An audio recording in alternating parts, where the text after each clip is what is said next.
Good afternoon, Louisiana, and welcome to Bayou Bets for Monday, May the 9th. Zach Ewing with Jim Derry and Spencer the Guru Urquhart here with you for Bayou Bets, brought to you by Caesars Sportsbook and brought to you today by Tulane Doctors. We appreciate all of their sponsorship. And guys, we had a wild weekend. Kentucky Derby, we were talking about the fight at the end of the NASCAR race. Like, there's something in the air, I guess.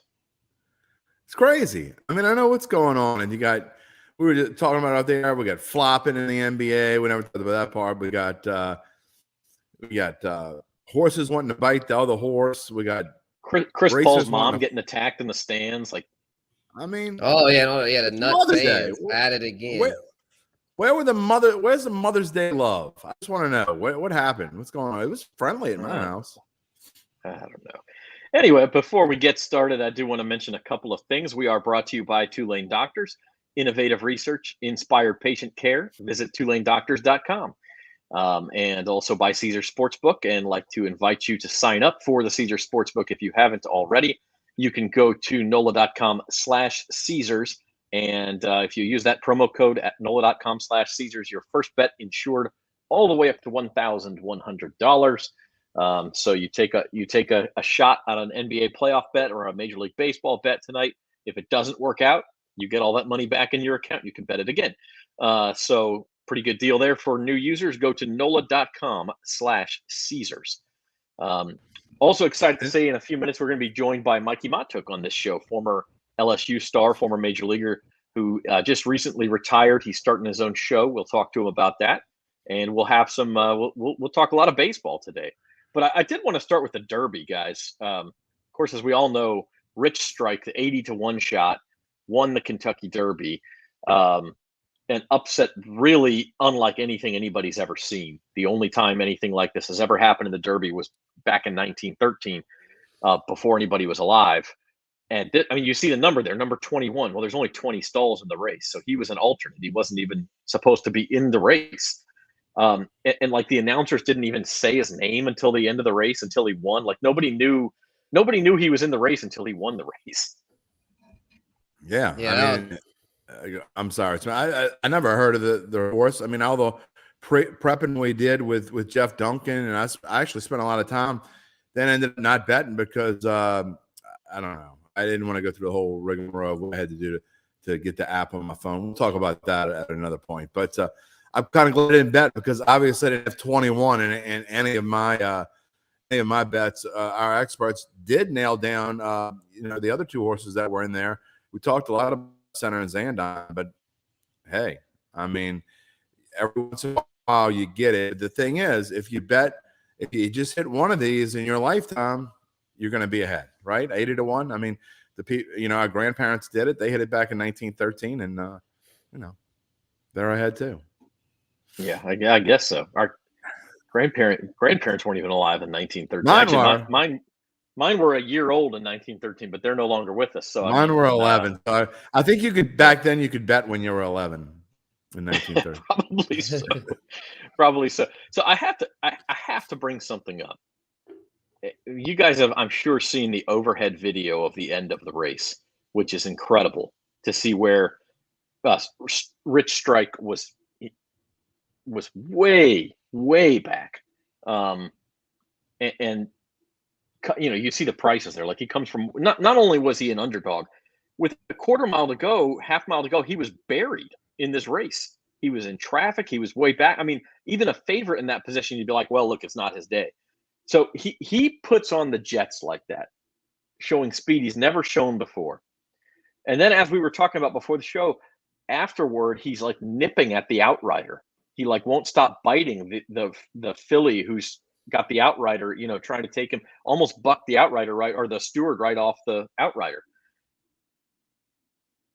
I hate to accuse anybody of anything, but this being horse racing, it's kind of strange behavior from a horse who had never run that fast and then was clearly agitated afterward.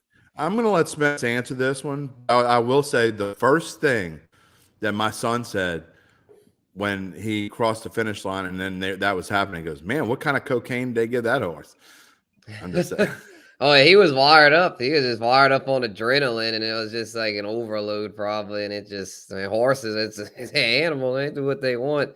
Sometimes you can't stop them. And yeah, he lost it there. About the betting side, though, I'm glad I didn't bet because I was all in with Epicenter. I wanted to bet, but with the apps, I couldn't get either of those apps to work that do horse racing. So I didn't get to bet, but I'm glad I didn't because I was going to put something on Epicenter to win. And he had it won, man. He had it won. Rich Strike had other plans. Yeah, that was the thing. Is it was shaping up as a classic duel between the two horses who had sort of traded places as favorites throughout the week, Epicenter and Zandon, and then out of nowhere comes Rich Strike, and Spencer says he was just on good old fashioned adrenaline. So I'll go with that. That's a very innocent viewpoint there, Spencer. Would you be surprised, Zach, if that horse doesn't run in the Belmont? Not at all. I'm not. Not at all. I think he'll run in the Preakness, just because why not? But I always get the order. I always get the order mixed up. But the next, I think he'll get buried in the Preakness, and then he'll say, slight forearm tightness in this horse. We're going to hold him out as a precaution, something like that. I mean, foreleg. I'm not accusing anyone of anything, but if that horse mysteriously disappears soon, I probably wouldn't be surprised. I'll say that. They have this. I can't remember what it's called. I'm no horse racing expert, but they have a rating that they use to measure the horse's speed, and anything over 100 is like elite. Like you're gonna, you can win Triple Crown races. And Rich Strike was well over 100 in this race. The highest he had ever been recorded at in any other race in his lifetime was like 68. Or I'm getting these numbers a little bit wrong, but that's close to what it was. I mean, it was like a full 50% higher than anything he'd ever done before. Things that make you go, That's all I'll say. That's all. We're not accusing anyone of anything. We're just saying it's a little strange. And the horse had lost. The horse had lost all 5 races that it had run in, and all of a sudden, it's the fastest horse that's ever lived, or one of them. Yeah, it's a little strange. It's a little strange. Speaking of things that were a little strange, the number 1 seeds in the NBA playoffs both lost both games this weekend. They lost on Friday and they lost yesterday. And so now both of those series, Miami, Philadelphia in the East, Phoenix and Dallas in the West, are both knotted up. They're now best of 3 series. Depending on what happens tonight, all 4 series could be 2-2. So what's your take on the NBA playoffs right now, Spencer? Yeah, it's getting to be really interesting here, especially with that Celtics-Bucks series. I think that one's going to go 7. Got the Celtics tonight as a top play for best bets. I feel pretty good about them. Jason Tatum should bounce back after he had a rough game 3, and they still almost won. So assuming he bounces back, I think they'll be able to even things up. But then the Warriors-Grizzlies series, that's a different story. With Ja Morant banged up, it's going to be they don't have a chance. I don't think they really have much of a chance here. They could maybe cover it in this one if things go right for them, but I think Golden State's going to win the next 2 and end it early. I will say the Grizzlies, and I've been saying this for a while, Ja Morant, obviously a very exciting player, very good young player. The Grizzlies have a better record without him this year than they have with him. They played just doesn't mean they're going to win tonight. But Memphis is no pushover without it. This is a perfect example of overreaction and a perfect time to bet Memphis. Now, I'll probably look like a fool for saying this, but it's the time when I don't even need to look. I don't look at analytics when I get a spot like this. You're giving a team like Memphis that is, like you said, they played fine without Ja Morant when they've had to. I think they'll be more focused tonight. I think it's going to be a good game, and I certainly like the spread. I'll probably even put a couple bucks. You get them plus 400 on Memphis at Caesars to on the money line. I'm gonna put a couple bucks on that, but I'm definitely betting on Memphis with the spread. It's the perfect example of everybody's gonna be jumping all over Golden State. The line may move up. I wouldn't be surprised if it goes to like 11 before the game starts, because I think you're gonna have most of the tickets. Maybe not the money, because the sharps are pretty good about stuff like this, but I think you're going to have a majority of the tickets on Golden State. Let's take a look at the series prices here, because it is interesting. If you like Memphis tonight, they're plus 650 to win the series. Of course, if they win tonight, it becomes a best of 3 like the other series where they would have home court. So I don't hate that. I don't know that I think Memphis is going to win the series. If you're looking at 50-50, but I think there's some decent value there. And I'll just look. I'm not going to get off the train now. I think there's value in the Celtics too. The Celtics should have won that game on Saturday. You don't think that. They had some bad luck in that game on Saturday. A couple of calls that went against him in the last minute. I mean, look, Giannis has to be Superman for Milwaukee to win those games, and maybe he can 7 times. I mean, maybe he can, or I guess 4 times. But I still think if you're getting plus money on Boston, you could do a lot worse. I'll tell you what is value, and I think there's fantastic value, and I haven't said this in a while with these series lists.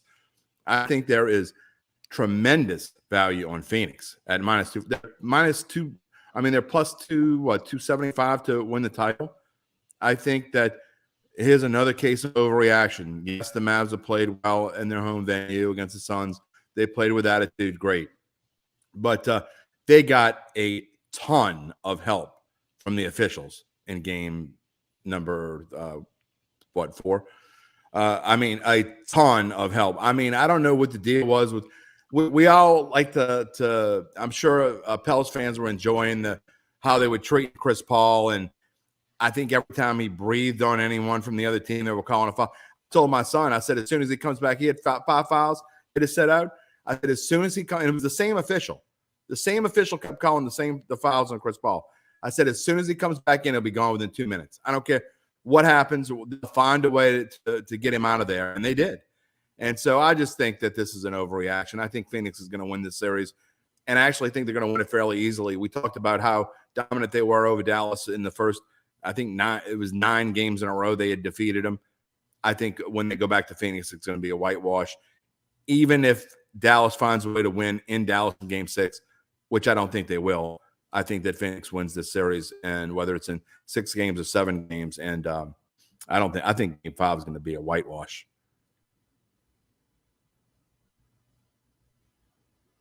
Zach, your mic's off. You're muted. I'm muted. See, I got these kids in my house. I'm trying to keep them quiet. You were watching because you're wearing that Bayou Bets on bet.nola.com, and we are pleased to bring in now Mikie Mahtook, former LSU baseball star, former major leaguer, very recent former major leaguer. Mikie, how are you? I'm good. How are you? Thanks for having me. Sorry, I had a little technical difficulties, but I got in here. No problem at all. We're happy to have you. And by the way, your reputation precedes you. We had a comment early on that you hit the longest home run that Uncle Big Nick's ever seen at Alec Box Stadium. So I don't know exactly. You may know which one he's referring to. I do, but they didn't. Unfortunately, we didn't have the technology at the time. That makes me feel a lot older than I actually am. But we didn't have the StatCast or the measurements to have it. But I hit over the scoreboard, so it was nice. It was a good one. Now wait a minute. You were there when they moved to the new stadium, right? First year, yeah. So that was my freshman year. That's when we won the World Series. Okay, yeah, that's right. So you did not play in the old one, yeah. We had fall practice of my first fall in old stadium, but that was it. No real games. All right. Well, the new one's nice. New one's very nice. Jim's old. He misses the old one. They have some upgrades coming, I think, to make it a little more fan friendly. Hey, like the old one had the mystique and it had the a little bit more energy because the crowd was right on top of you. But it was needed. A new stadium was definitely needed. Mikie, I'm so old that when I went to LSU, the old stadium was new. So that's how old I am. Sorry, age is just a number. It's about how you feel, right? That's right. That's right. And I feel great. There you go. Well, Mikie, we want to have you on to talk a lot of different things. In fact, we're going to ask you about this strange Kentucky Derby in a minute and what your thoughts on it were. But first, tell the people your story. Just recently retired from Major League Baseball, and what are you up to now? Well, I don't like to use the R word. I don't really say retire. On hiatus. Sorry. Yeah, I'm on hiatus. So it wasn't by choice. I got drafted in 2011 at LSU in the first round from Tampa Bay. I made my debut with the Rays in 2015 in the big leagues, and then I got traded after the 2016 season to Detroit. Played 3 seasons with Detroit, and then I was a free agent, and then I got caught up in the middle of all the COVID lockout mess, and towards like the middle of the my 29, my 30, 31, 32-year-old years. And nowadays, it used to be the prime of your athletic career. Now they don't really like having players that old playing for some reason. I don't know. But I feel like I was playing the best baseball of my career. I had played AAA last year with the White Sox at 26 home runs. Had a great season. Was expecting to have a pretty good, time as a free agent, and it just didn't work out that way with the lockout and all the things like that. So, I'm still technically working out and training just in case, but yeah, sometimes the phone just stops ringing, and you take it as it comes, and you just go with it. You can't really dwell too much on it. But I'm enjoying my time at home. It's the first time I've been able to have really a summer or spring back in Louisiana. So I'm doing that, and I started a podcast / YouTube show. It's called Mic'd Up with a K, not a C. And we go live Mondays and Wednesdays from 11 to 1, and then live Fridays from Uncle Earl's Bar in Baton Rouge from 4:30 to 6. We're probably going to have a little bit of a time change. We're in the middle of a negotiations with Caesars to become the sportsbook of us. So if that's the case, then we're probably going to be a little bit of a later time, which actually is beneficial for me because I've been making my money on live bets, and I'll be able to live bet a lot more on the show, which will be a lot more fun. See, he's gonna fit right in, guys. Hey, look. If you can help me to win money on the actual picks without having me watch every game and to bet during the game, then I'm perfectly okay with that. Hey, you follow our daily best bets. They've been on fire lately. But I'm gonna need to. I'm gonna start running with y'all's bets. Mikey, follow them as long as they don't say buy Zach Ewing at the top. any of the other guys that write them, you're doing good. But as long as it says one of the other guys, you're doing real well. I'll keep that in mind. All I'm saying is, man, that was a shooting foul on Saturday. Okay. Yeah, I agree. I agree with you on that. I was yelling at the screen because I had that money line, and then I had to bet live bet, so I ended up making my money back. But yes, I believe that I agree with you. That was a shooting foul. All right, we want to get to some baseball, but first, your thoughts on the Derby. We were talking about this. You can't really live bet that, but I assume you were watching. I was watching. I did not have any money on the Derby, which, I'm probably happy that I didn't now looking back at it. I'm glad that I avoided that. It was probably – so I was actually talking about this today before the show this is the first time I've actually got to watch the Derby from start to finish. Now, to know it's a quick hitter, but usually I'm getting ready to go play for a baseball game. So in the clubhouse, everybody, picks a horse out of a hat, and you put down money and you try to figure out who's going to win. And you can't really watch it. So you have to get the results from the trainer, or if they put it on the scoreboard or whatever. So this is the first time I actually was able to sit down and watch it. And it was electric. I mean, it was, I didn't really have a dog in the fight or a horse in the race, but I was watching it, and obviously was it the Louisiana horse? What's his name? The guy who won the Louisiana Derby. The first one. Epicenter was the favorite, right? So I thought everybody obviously thought he won. Then all of a sudden, this 80-1 odds comes out of nowhere, weaving through traffic, and ends up taking. I mean, it was unbelievable. It was crazy. I wish I'd have known. Wish I had Back to the Future Sports Almanac and able to great sports almanac, man. Yeah. By the way, this is a total aside. But you can buy Back to the Future action figures at Target. I just discovered this. They're like $20 each. But the Biff one comes with a gray sports almanac. Wow. And so I'm like, I might buy it just so I have just as a good luck charm. You should. I don't know. But Mikey, what do you think? Okay, yes, that's right. Just finishing the first coat right now, Mr. McFly. I don't know if this comment's all going to fit, but this is what we were kind of talking about before you came on the air. Charles Walton says, well, what gave the horse the time of last minute run? Like a battery hit the leg. The horse was foaming at the mouth. He's biting the outrider. Like, if you've never watched the Derby from start to finish, maybe you don't like that was strange behavior from that horse. Absolutely. Do you buy into conspiracy theories? I mean, are we looking at, in a week that horse failed a drug test and everybody's going to be talking about the bets that they should have won? Look, there's some conspiracy theories that I can buy into. I don't buy into all of them, so I don't want to buy into this one because I think it's a great story. My producer Lloyd, who produces my show, is all about conspiracy theories, so he'd be all about this. But I just think that these horses are so young. And look, I'm a newly educated horse racing. I don't even call myself a guru. I'm just a fan of it, but I don't know much about it. Aficionado. Call yourself an aficionado. There you go. So what I was under the impression that the Kentucky Derby is like the who's who of horses, right? I didn't know that there's 3-year-olds aren't really the prime of the horse's racing career. I didn't know that. So these horses are young. They're starting to kind of figure themselves out. And I want to believe that this horse just kind of figured it out and they put himself in this competition and he got competitive and he figured it out and just kept going. I want to believe that. I don't want to believe in the other stuff. That horse has heart. Maybe artificially enlarged heart. Maybe not in a week, but yeah, for now it's hard. You're right. Maybe not. But you know what? If that happens, we'll revisit this conversation. If not, then this is a good story. Yeah. I saw the early line for the Preakness. He was he's 5-1 for the Preakness. He's the third favorite. So I mean, maybe they think he's going to get the same juice. I don't know. I don't know how he goes from 80 to 1 as an alternate to third favorite in the Preakness. But what do I know? I want to bring Spencer the Guru in here. Spencer's a Lafayette boy like yourself, Mikey. Yeah, 337 represent, baby. Oh yes, sir.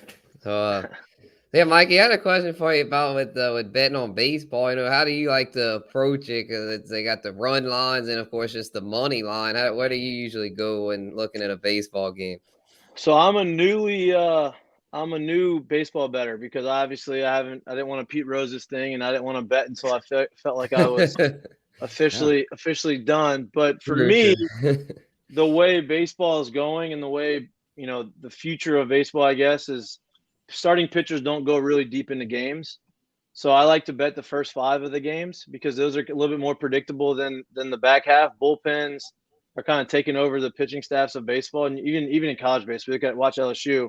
Their bullpen comes in really early in the game and kind of takes care of, the extended innings. So for me, I look at basically the matchups and I look at the bullpens and I kind of go with the first 5 of most of those games. That's kind of been, what I've been doing lately. Like I said, I'm a new baseball bettor because I had to wait until I was officially done to be able to do it. For sure. Yeah, as a buddy of mine that said he's been on a hot streak doing the first 5 innings thing. So yeah, that's something I'll definitely have to start looking into. Yeah, it's just baseball's so unpredictable, especially with the pitching staffs. You don't know what managers. Honestly, I would study a lot of the managers because a lot of the managers have different philosophies. If it's a little more old school, he'll let the pitcher continue to go and get extended innings. And if he's a new school manager, he's probably not going to get to the third time through the lineup unless he's, one of the better pitchers in the league. So, you can kind of tell going in and the philosophy of the pitching of the staff and the philosophy of the manager. Big picture, Mikey.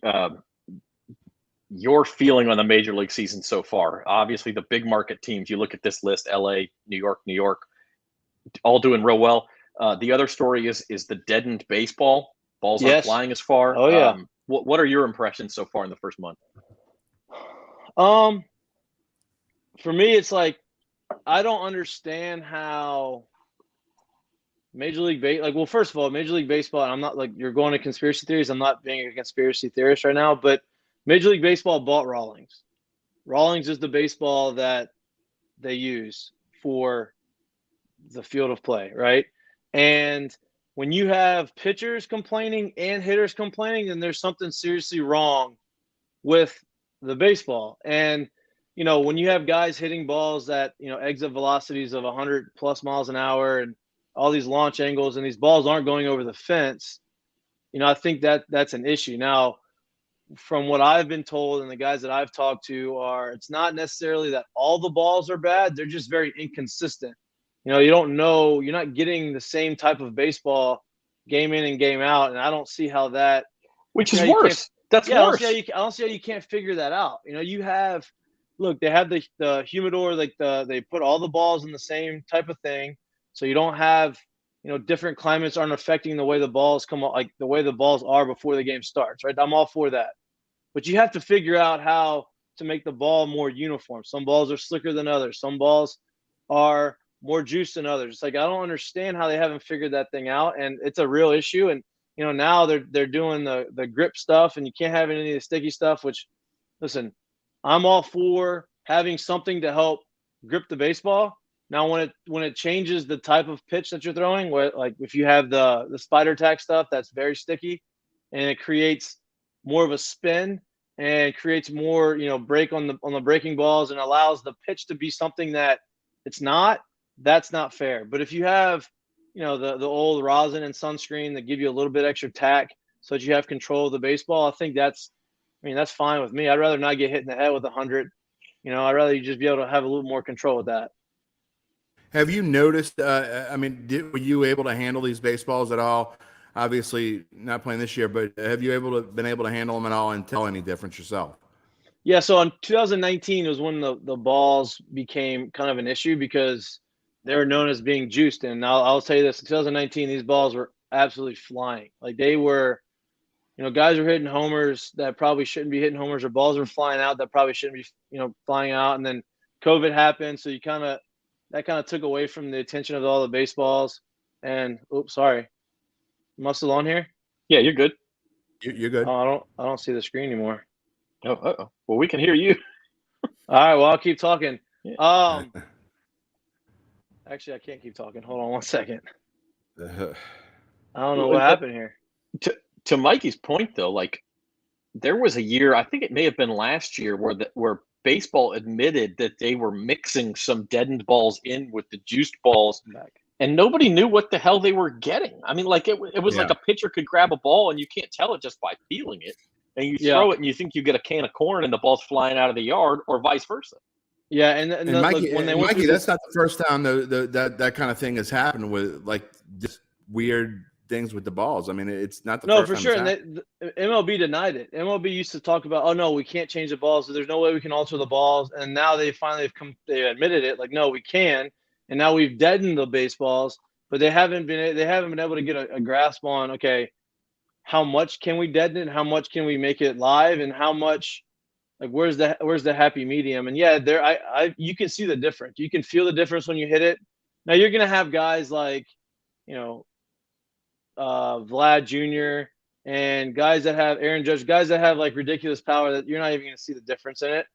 But the real, I guess it's real evident to me whenever you see balls being hit at 103, 104 miles an hour at the X amount of velo, because they say the standard is if you hit the ball 100 miles an hour at a 25-degree launch angle, it goes 400 feet, which is a home run in majority of the parks. Now you're seeing balls. Now look, sometimes it's windy and that's one thing, but if some balls I've been seeing hit at 103, 104 miles an hour that aren't going out of the ballpark, I think that's an issue.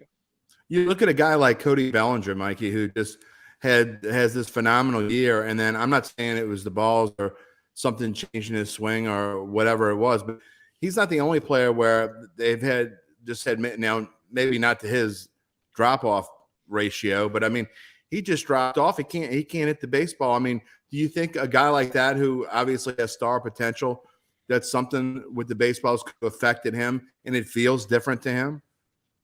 Maybe. I think for him, it's a little bit more of teams found a hole in his swing and they've exploited what makes Major League Baseball so hard is, you can have one really good season and the team is the players and the scouting report's going to come out and they're going to adjust. Once they find one thing that you struggle a little bit with, they are going to hammer that home until you make the adjustment back. And, that's the difficulty of Major League Baseball. I think that's what happened is they figured out something in his swing that there's a hole in there and they exploited it.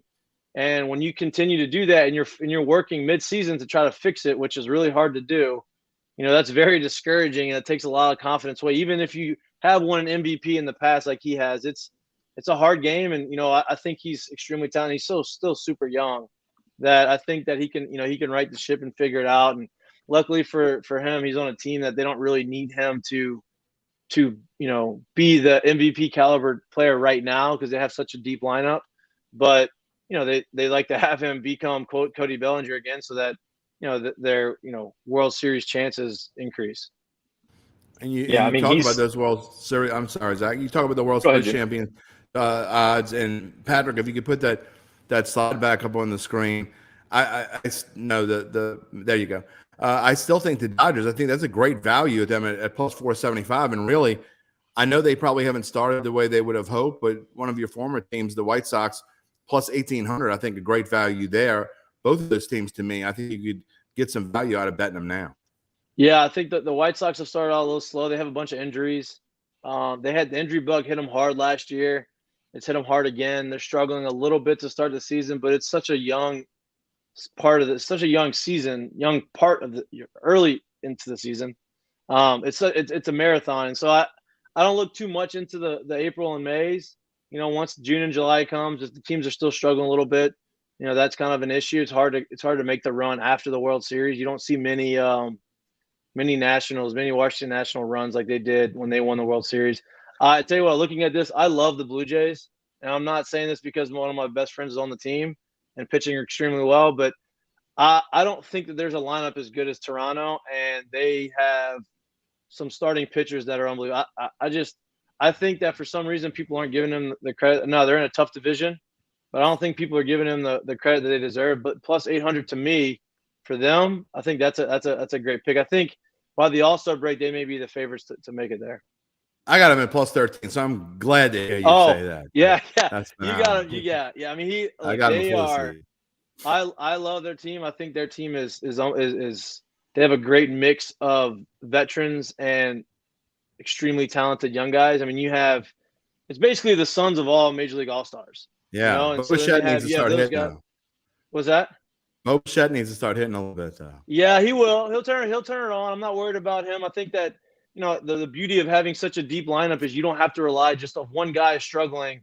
The other guys pick him up, and then I don't think there's been a pitcher in the big leagues better than Kevin Gausman right now. I took him at plus 1,200 as to win the Cy Young. So that's biased, but I mean he's got some of the nastiest stuff in the big leagues.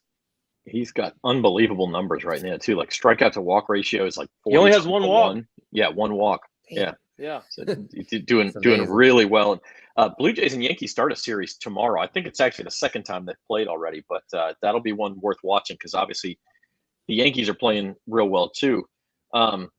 Let's talk a little bit about the college game, Mikie, because obviously that this is not early season now. We're coming down to crunch time. I think two weeks left in the regular season. You see LSU down there at the bottom, 35-1 to win the national championship. The one thing that sticks out to me here, obviously Tennessee has been unbelievable. They lost a series to, who was it, Kentucky this weekend? Kentucky. But that's the first series they've lost all year long. They've only got 5 or 6 losses. They've been unbelievable. You cannot bet a college baseball team to win the national title at plus 150 before they ever even get to Omaha. Like you got to pick somebody else. Yeah, I don't think, to be honest with you, and we talked about this on the show last week. I don't think Tennessee wins it. I really don't. It's hard to win the College World Series. It's hard to get there, especially in college when there's so many other factors, and you're dealing with younger guys, and especially a team that hasn't really been there. I don't think that they win the World Series, but yeah, plus 150 to me is not worth it. Look, LSU at plus 3,500, 35-1. That's hot. I mean, they're playing really good baseball right now. I know they have some question marks and their defense isn't great, and I think that's probably why. But, I think there's other teams that you can get that have a better value than Tennessee. I know Tennessee's a sexy pick. They're steamrolling a bunch of teams, but look, they haven't faced adversity yet. And if you don't face adversity in college before the postseason, and you don't know if you can handle it, at some point they're going to go through a tough stretch, right? It happens in baseball to every team. And you just hope for them that it's not in the postseason and before you get to Omaha. But time's running out for them to start to go through some adversity, and I just don't think they're going to win it. Talk about teams that have been there, Mikie, and what about Texas at plus 14? That's a team that I kind of have my eye on. Yeah, Texas is good. They swing it, they pitch it pretty well. They have I think Troy Tulowitzki is their hitting coach over there. Yeah. Which is he's done a pretty good job over there. They have a really good team. I watched them play against LSU in Minute Maid and the Houston. I think it was a Shriners Classic, and they looked really good. I mean, they dominated LSU from start to finish that game. It was early in the season, but I think they have the players to do it, and I think they have, the staff to do it. And but it's like I said, it's a hard college baseball is so hard to bet futures on because there's so many moving parts to it. That's what I was going to say when you're talking about Tennessee and adversity. In college baseball, once you hit the postseason, I mean, not the SEC tournament, but once you hit the NCAA tournament, one loss and you are on the brink of elimination. So if Tennessee loses a game at any point in the regional or the super regional or in Omaha, their price is suddenly going to be higher than plus 150. Like just right then and there. All you have to do is wait for them to lose one game. Well, here's the thing is, God forbid you lose if you host a super regional and you lose that first game of the super regional, that is a hard thing to do, to go ahead and try to win, even if you are playing at home, to go ahead and win 2 games in a row going into Omaha. Your pitching staff's going to be exhausted. You're going to have to rely on your number 3 guy to be able to win a clinching game. Look, and he may be great for them. He may be the guy that they're okay having on the mound. But if I'm the manager, if I'm the coach, I don't want to have to rely on my number 3 starter to get me to Omaha. So yeah, it's a hard thing. If you win and you win all the games that you're supposed to win, and you put yourself in a position to where you don't have to fight through the losers bracket, it's a lot easier road. We were able to do that in 2009. We went all the way through Omaha, or through the postseason through Omaha, without losing a game until we lost the second game of the 3-game series in the finals to Texas. But it made our lives a lot easier. We had max amount of days off. We're able to have our number 1 and number 2 starters well rested throughout the entire postseason, and that's kind of the recipe. Skip Bourbon used to always say you need 2.5 starting pitchers to win the World Series. You need two guys to be able to rely on, and you need another guy that you can get you through 5, and you just have to rely on the lineup on the 3rd game. Let me ask you about that that season, because now we're 2 weeks away from the SEC tournament. Did you know at this point in the season that y'all had something special that year? I mean, could you feel it, or was it more like, hey, let's go see what happens. This is going to be a long road. I mean, what was the feeling like around the team?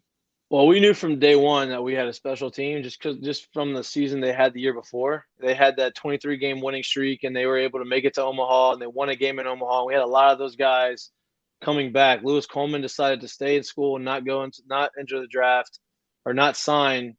And, so we had basically had 2 number 1 picks. We had Anthony Renato and Lewis Coleman, 2 number 1 starters in our rotation. And we knew from the beginning of the fall that if we stayed healthy and we did what we were supposed to do, that we were going to be there in the end. And the season kind of played out how we thought. And then Coach Maneri made a huge move with 3 or 4 series left in the SEC. He moved DJ LeMahieu off of shortstop, moved him to second, and put Austin Nola at shortstop as a true freshman, and moved Ryan Schimpf from second to the outfield, and moved Jared Mitchell from left to right, moved me from right to center. So he mixed up the outfield and infield rotation a little bit, and from that point forward, we were rolling like a well. Austin Nola made 1 error the entire season, and at shortstop, and so he just kind of solidified our defense. We could hit with the best of them. That was the one thing, and we played good defense. We just had, we didn't turn up a ton of double plays that year, and the minute they moved that, it was like it changed the whole landscape of our team. And it was after that, at that point, we knew that we were going to go. We had to play Rice and the Supers at home. They had Anthony Rendon on their team, and we swept them on the first 2 games. And after that, it was like, all right, this is the fun part now. Yeah, and I mean, you do see underdogs make runs in the College World Series, and so LSU at 35-1. Maybe don't be scared of it. I mean, look, at 35-1, that's not a bad. They're playing really good. I think they're gonna need a number 2 starter to step up and give them some meaningful innings in the postseason. And look, not just talking on LSU as far as LSU goes. I'm talking about really anyone going into the postseason. Baseball is a funny sport, and it's a momentum sport, and you could go all season and you may not have that number 2 guy, and then all of a sudden he pitches, this guy comes in, and you give him an opportunity, and whoever it may be throws on Saturday, and he throws 6 innings, and he has a great start, and he throws another good start, and he starts to feel something, and something clicks. He can ride that momentum through the postseason. It can get you to Omaha, and it's a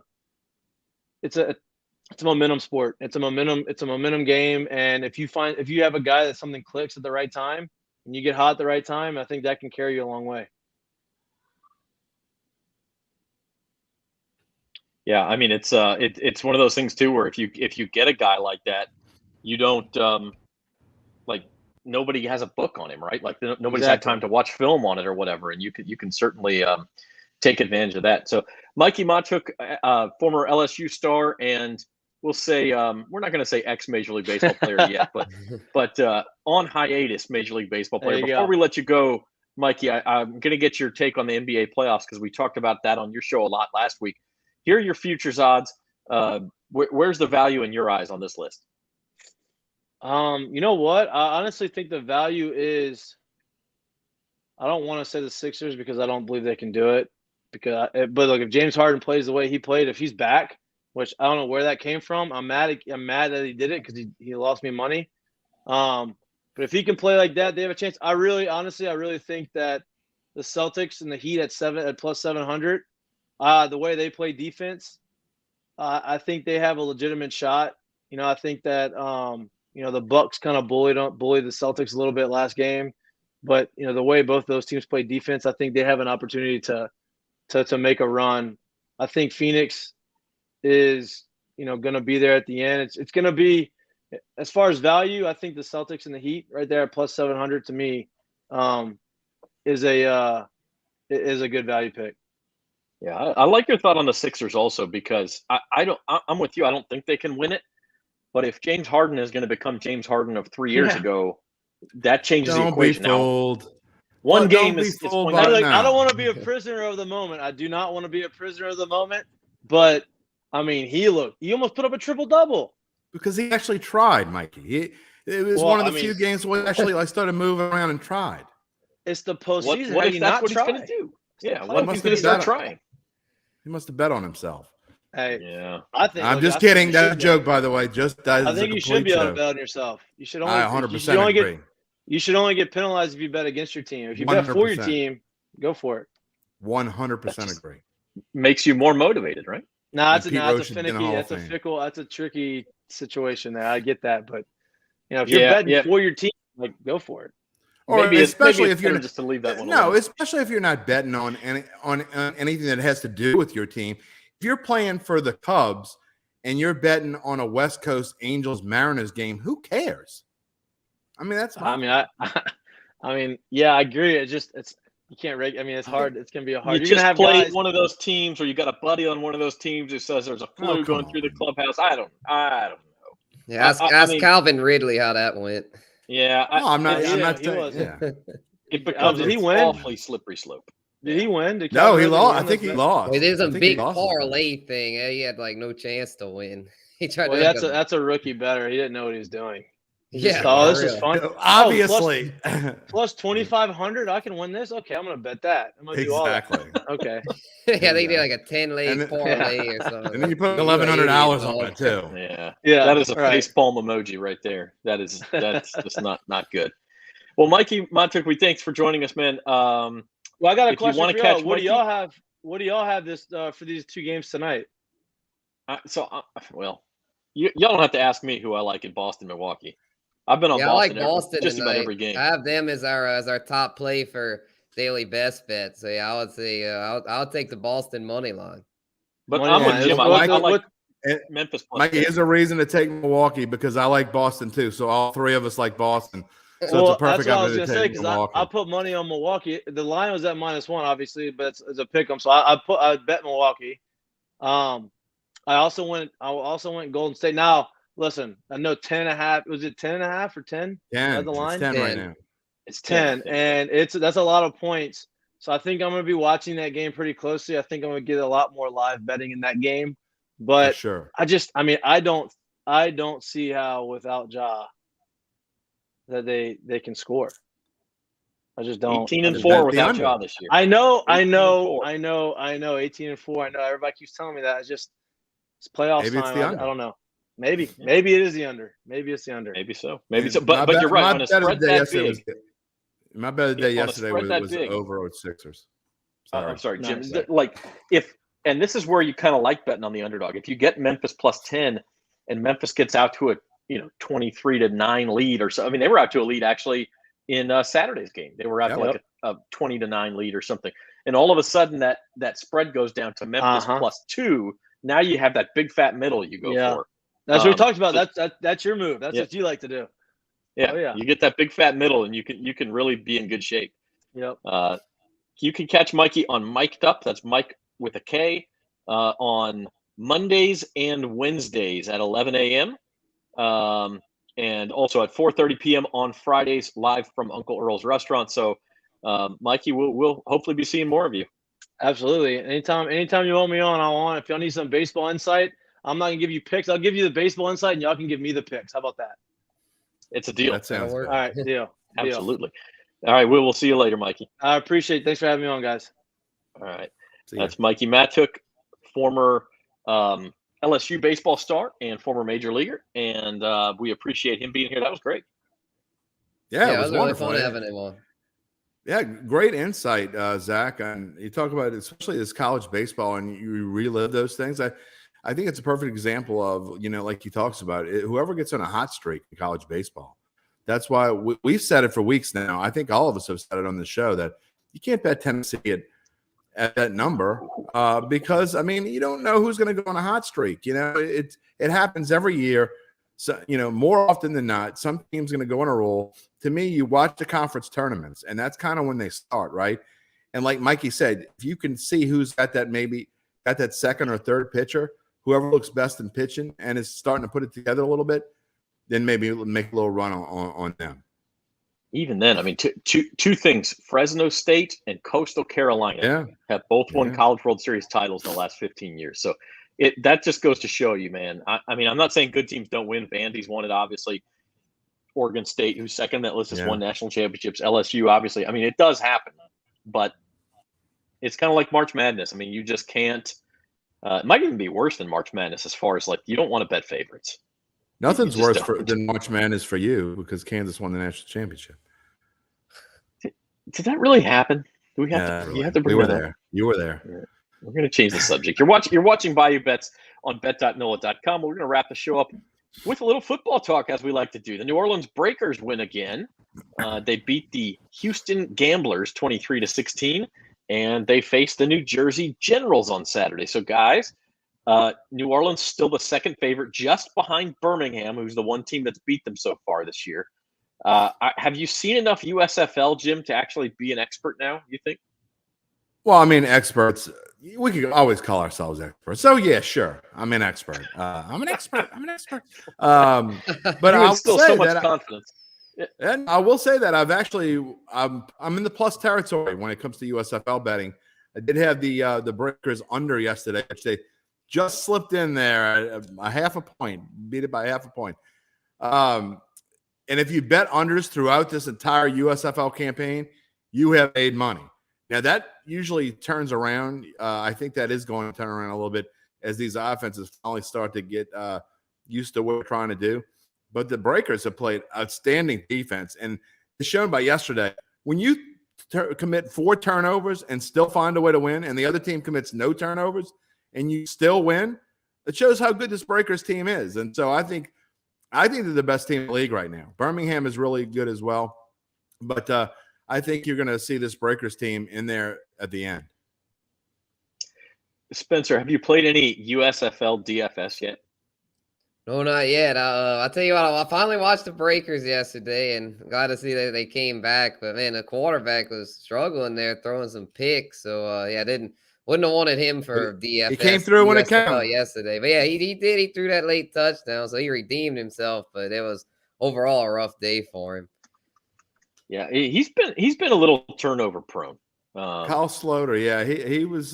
There's a reason why he's bounced around in NFL preseason camps and things like that, and I think it is because of the turnover bug. But there's no question that I think there's zero question he's the best quarterback in this league right now, and that includes Shea Patterson, who's looked awful for the Michigan Panthers in the early part of this season. Maybe he'll turn around, maybe he won't. But and to me, in a league like this, when you can overcome things in the NFL when you don't have a really good quarterback sometimes, and you have a great defense, not all the time. But in this case, I think the Breakers have a really good quarterback, and I think they have an excellent defense. I think they're the best defense in the league.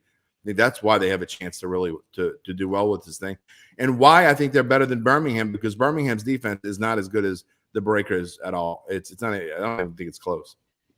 And in Kyle Sloter's defense, by the way, that really bad game he had against Birmingham, he didn't have a chance. I mean, the offensive line, that's if the Breakers don't win the championship, it'll be because of the offensive line.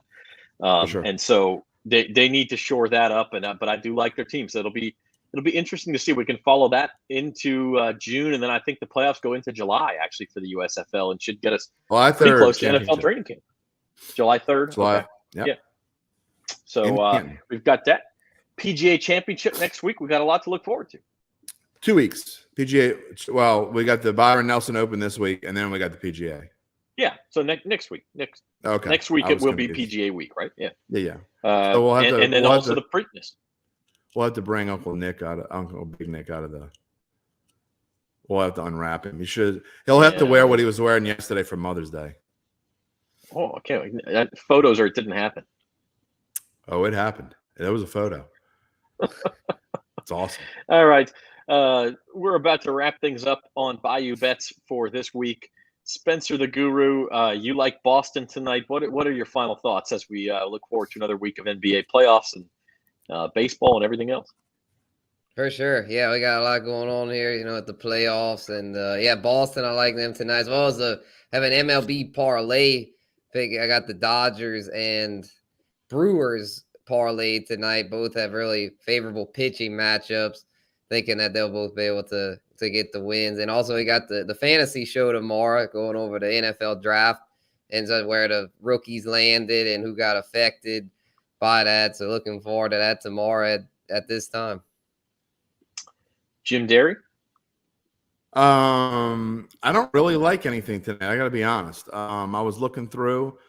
I'm glad it was Spencer doing the best bets today, because I don't love anything. As far as betting wise goes, I'll look again tomorrow. Even the NBA games, there's nothing that I love. I think I've already made a little bit a bet on Boston, only because I'm doing it to just because I can't help myself. I'm a degenerate. But I will say, I hope all the mothers had a great Mother's Day yesterday. It was a wonderful family day at our house. We had sports on both TVs, enjoyed it, and I hope all the watchers out there had a similar day with their moms and their friends and their family. I just got the photo from Uncle Big Nick, and with Nick's permission, this will be making an appearance next week when we bring him on for the PGA Championships. So yes, the high culture, love it. And as Spencer said, by the way, we're back tomorrow at 3:30 for the Fantasy Roundup right here on these same social media channels on bet.nola.com. Before you say goodbye, he looked like a giant Easter egg. That's what he looked like. What's wrong with that? Well, I mean, he's already round. He's got a bald head. Just never mind. We will be back 3:30 tomorrow, the Fantasy Roundup, talking some fantasy baseball, but mostly fantasy football and where the rookies from the NFL draft fit into your fantasy football plans. So that'll be good. Spencer and I will be back for that at 3:30 tomorrow. And until then, we'll also be back Thursday for At the Book, previewing the weekend that is. And as Nick says, Mother's Day, wear pink. I like that. Pink. We had pink chest protectors and stuff yesterday, but it was glorious. My kids loved it. And yet your wife was out of town. She probably had wonderful Mother's Day. Quiet Mother's Day. That's right. And by the way, my 9-year-old is pitching for the first time tonight, so that's where I'm headed off to. He's gonna have his first starting pitching performance. See what happens. All right, I'll take the -1.5. I'm going just bet the over. Bet the over. The Junior Ewings. Yeah. All right. We will see you guys later. This has been Bayou Bets, brought to you by Caesar Sportsbook and Tulane Doctors. And we appreciate their sponsorship. And we will see you tomorrow for the Fantasy Roundup. For Spencer and Jim, I'm Zach Ewing. See you later.